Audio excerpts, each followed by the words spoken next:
This video tutorial explains it to you, how to batch edit continuous dimensions.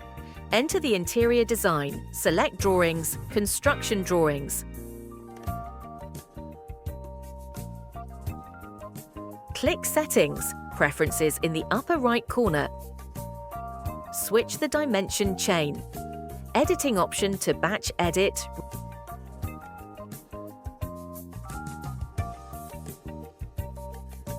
Regenerate continuous dimensions.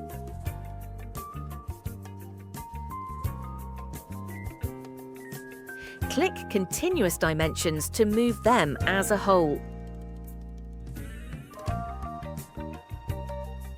The continuous dimensions support overall editing in the right panel, including font size, color, border, dimension lines, etc.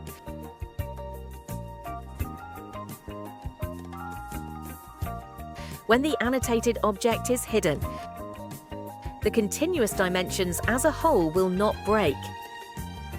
You can split the overall dimensions into independent dimensions. With one click, select Dimensions, click Split in the floating bar. The dimensions will return to their independent states. You can also click the red dot or line on the annotated object.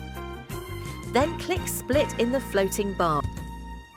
The dimensions will break from the point or line position into two independent overall dimensions. That's all. Thanks for watching.